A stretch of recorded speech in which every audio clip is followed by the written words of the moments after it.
Theories of agricultural location based on several multidimensional factors.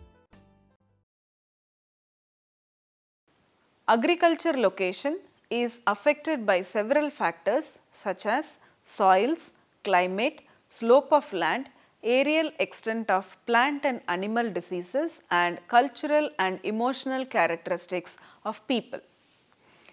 Besides these physical, biological and social variables, agriculture organization depends perhaps more strongly on relative location expressed in terms of distance. The relative location is an economic variable which influences the operational costs and disposal of farm products, affecting the net return. Because of the extensive nature of agriculture, distance acts as an important input. The influence of relative location on agriculture was first demonstrated by Johann Heinrich von Thummen in 1826. In this lesson, let us understand the different theories of agricultural location from the following headings: location theory, general theory of land rent, theory of land use, von Thunnen's isolated state, individual level actions. Location theory. Alfred Weber's work 1909 is considered to have established the foundations of modern location theories. One of his core assumptions is that firms will choose a location in view to minimize their costs. This involves a set of simplifications, namely that location takes place in an isolated region, no external influences. Composed of one market, that space is isotrophic, no variations in transport costs except a simple function of distance, and that markets are located in a specific number of centers. Those conditions are quite similar to those behind von Thunnen's agricultural land use model, elaborated almost 100 years earlier. The model also assumes perfect competition, implying a high number of firms and customers, small firm sizes, to prevent disruptions created by monopolies and oligopolies, and a perfect knowledge of market conditions both for the buyers and suppliers. Several natural resources such as water are ubiquitous, that is, available everywhere, while many production inputs such as labor, fuel and minerals are available at specific locations. According to Weber, three main factors influence industrial location: transport costs, labor cost and agglomeration economies. Location thus imply an optimal consideration of these factors. Solving Weber's location model often implies three stages: finding the least transport cost location and adjusting this location to consider labor costs and agglomeration economies. Transportation is the most important element of the model, since other factors are considered to only have an adjustment effect. To solve this problem, Weber uses the location triangle within which the optimal is located. The above figure illustrates the issue of minimizing transport costs. Considering a product of W of M tons to be sold at market M, W S1 and W S2 tons of materials coming respectively from S1 and S2 are necessary.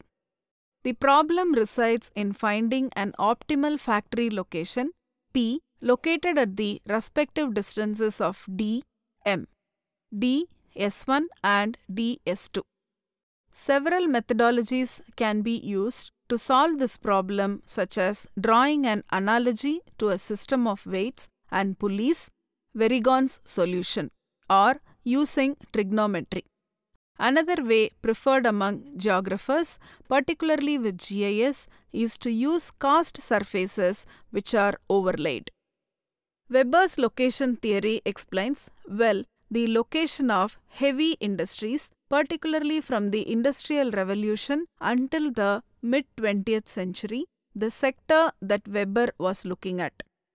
Activities having a high level of use of raw materials tend to locate near supply sources, such as aluminium factories will locate near energy sources, electricity, or port sites. Activities using ubiquitous raw materials such as water tend to locate close to markets.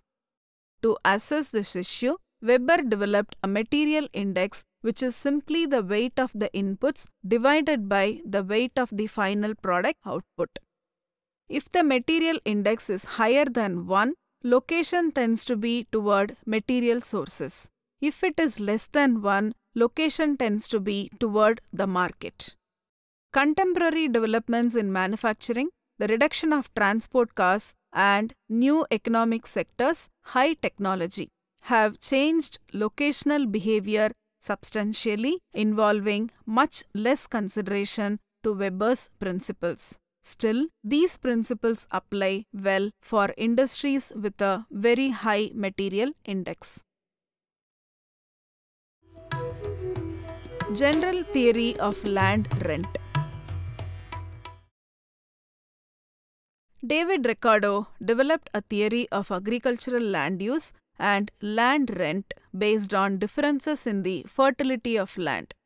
David Ricardo, in his book Principles of Political Economy and Taxation, defined rent as that portion of the produce of the earth which is paid to a landlord on account of the original and indestructible powers of the soil.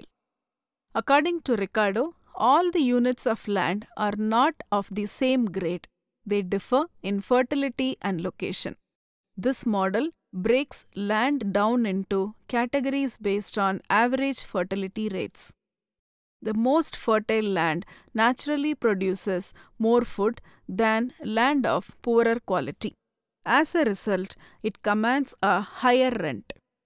The poorest land utilized for agriculture receives no rent, with all of its earnings going to cover labor and capital costs. The application of the same amount of labor, capital, and other cooperating resources give rise to difference in productivity. This difference in productivity, or the surplus which arises on the superior units of land over the inferior units, is an economic rent.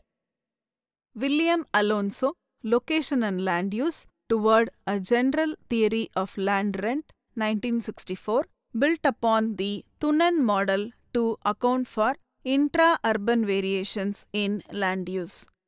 He attempted to apply accessibility requirements to the city center for various types of land use, housing, commercial, and industry.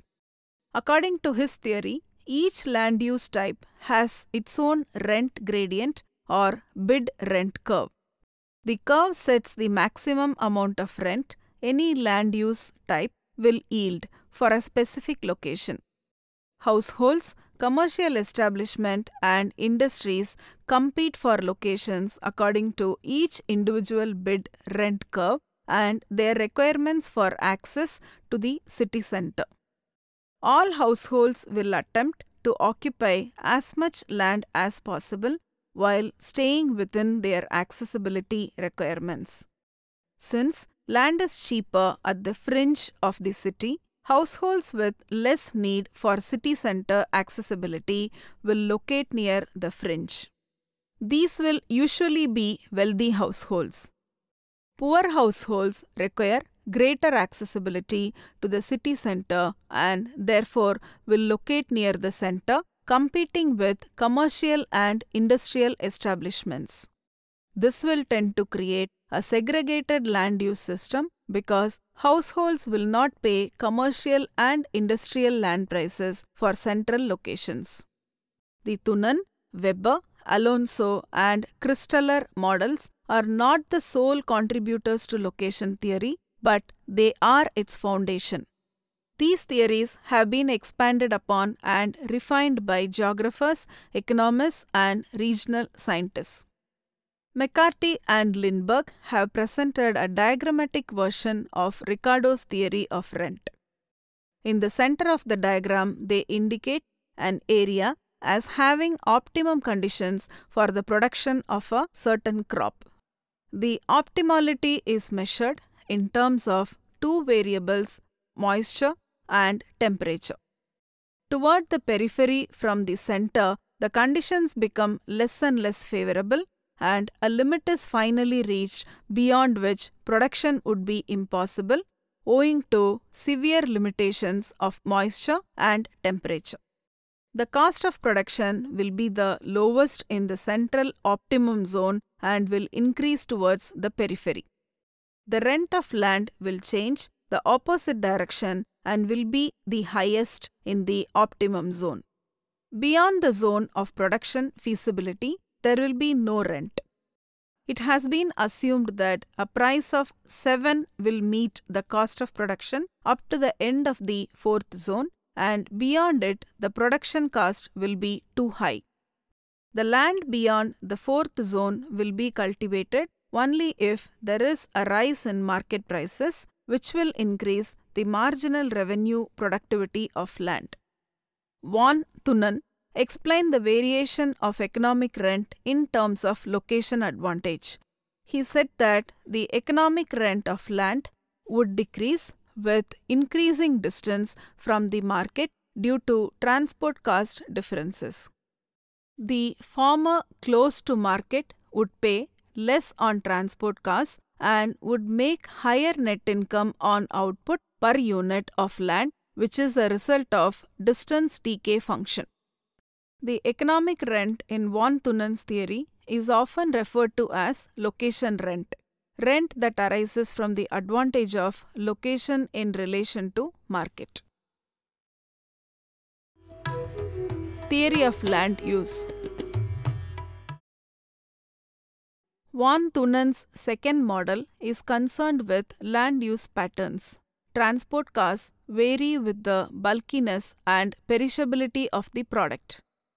Product A is costly to transport but has high market price and is therefore formed near the city.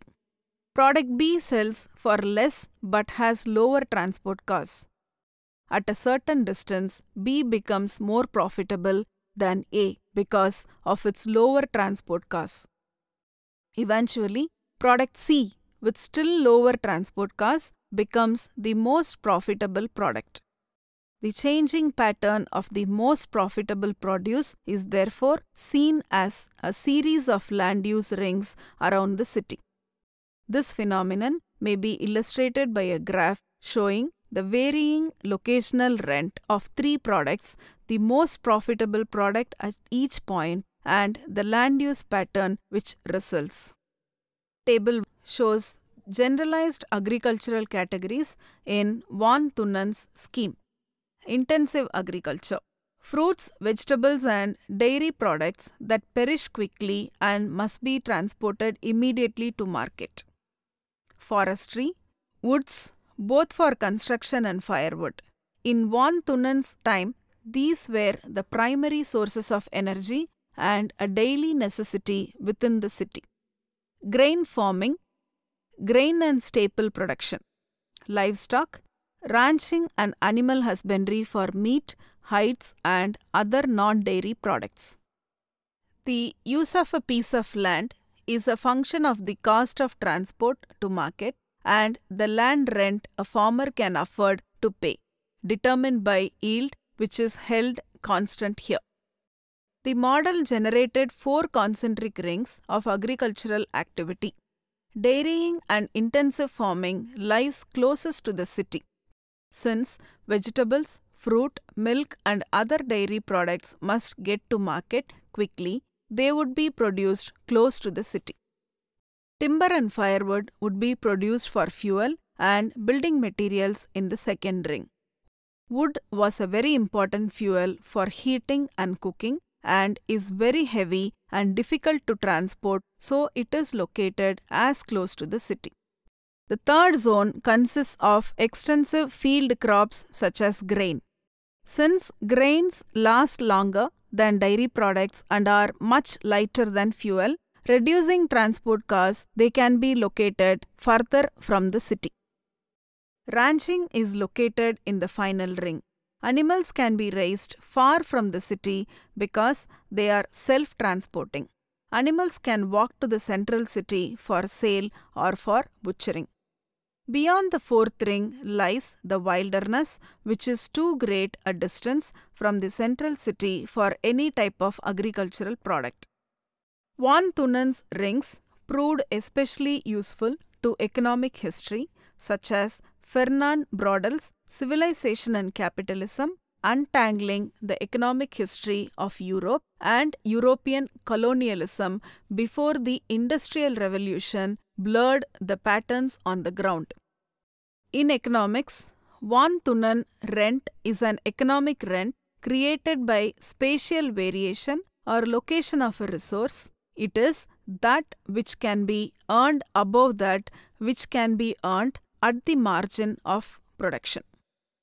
Von Thunen considered four generalized types of economic and agricultural activities categorized according to relative economic yield per unit area and perishability or difficulty of delivering products to market. He made predictions of the distributions of these activities relative to an isolated urban center. Assuming an otherwise homogeneous landscape, equal fertility and access to water throughout the area, and isolation of the system, no trade connections with outside states.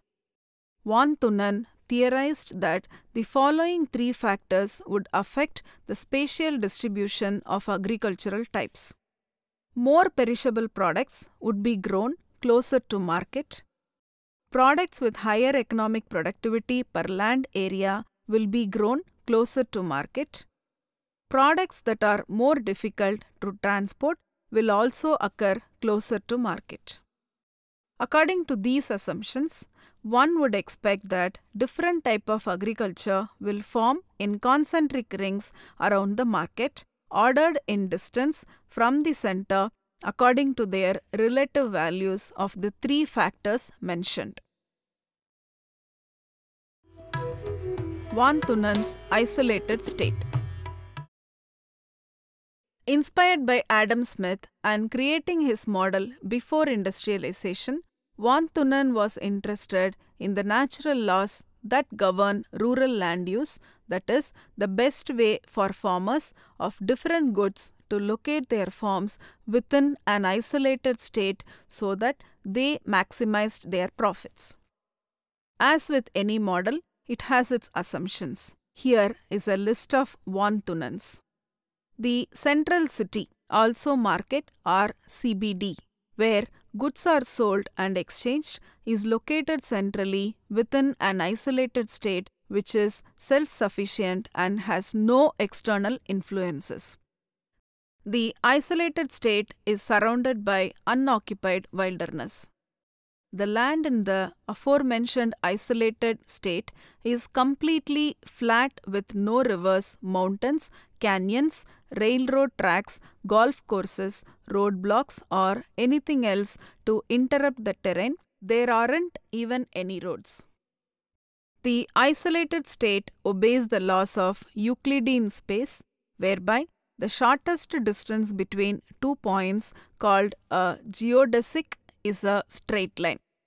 Farmers in the isolated state transport their own goods to market via ox cart across land along the geodesic directly to the central city without passing go or collecting $200. Farmers like to eat, so they will act to maximize profits. One day, while playing darts and thinking about the isolated state, Von Thunen hypothesized that under the assumptions, a pattern of concentric rings around the market would develop. Here is what he saw. In his approach, he considered a space as being formed by town placed in an uniform field on which could be found various agricultural crops and which produces all the industrial goods. This town is supplied with agricultural crops from the surrounding field and it is also known as a single center. According to this configuration, all around the town are setting up concentric zones which are located various agricultural crops on and which scores different annuities. Taking into account the making up of the transport costs, the price of the products will be different because of the distance to the town. So, in the proximity of the town, von Thunen's work represents the theoretical step in studying the spatial aspects from economy and at the same time generating a field of the economy named spatial economy. Von Thunen developed an analytical model referring to market, production and distance. Individual level actions. If we create a world with the homogeneity that von Thunen envisioned and populate it with selfishly motivated individuals who react to nothing other than market forces subject to spatial constraints, they should be able to create the pattern. The approach is to model the fundamental processes of microscale economics, which is goal-based rather than utility-based. At the individual level, implement that model in an individual-based simulation, agent-based model or ABM, and examine emergent global properties of a city that comes from these individual actions.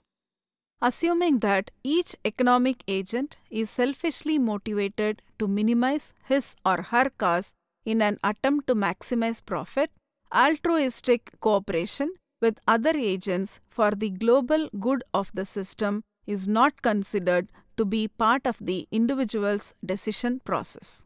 For example, a livestock farmer whose land needs are high, per acre productivity low, and transport costs are cheap would ideally have land further away from a market than farmers in the other agricultural categories. However, if an individual livestock farmer is able to acquire land closer to market for a reasonable cost, it's reasonable to assume that the farmer will want to acquire that land thinking of his or her own economic gain. Personal economic considerations will probably outweigh any altruistic notions of what kind of farmer would best be suited for the land. This does not mean that agents' actions contradict von Thunen's and other researchers' assumptions, as the mechanism by which micro behaviors translates to macro structures has long been explained. By explicitly modeling microscale or individual level actions, we expect that a few well-understood economic forces will combine with spatial location to collectively produce a global pattern. We will represent the assumptions as two forces that fundamentally affect the location of an agricultural producer relative to market. One is a force that encourages agricultural producers to be closer to market. This is defined by the perishability of the product and the producer's desire to minimize transportation costs.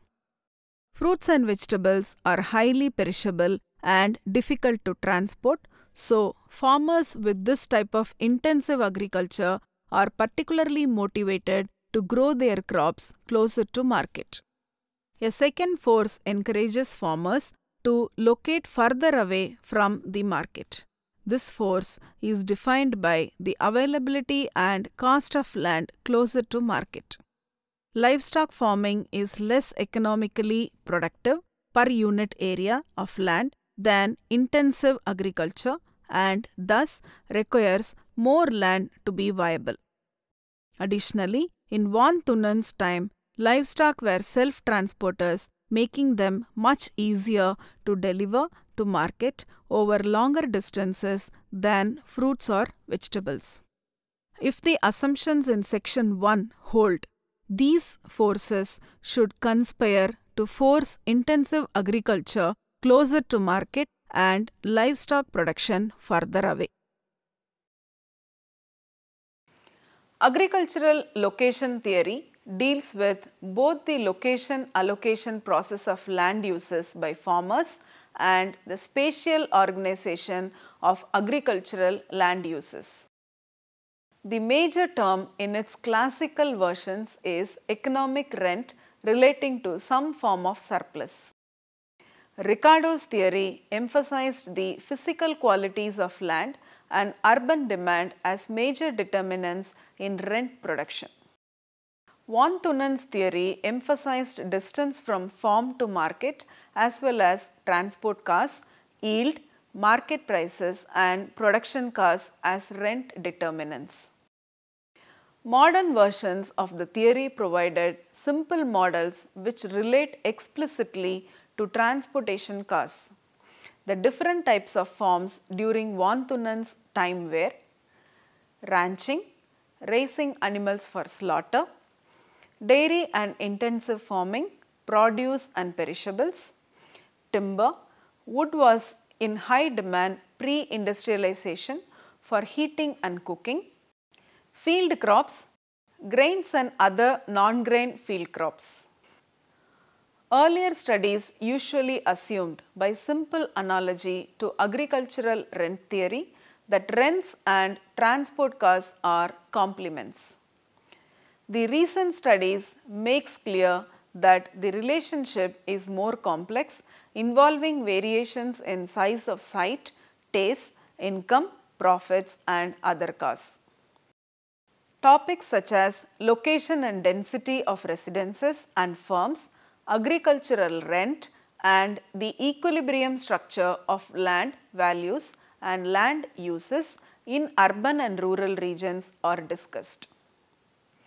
The analysis is largely mathematical.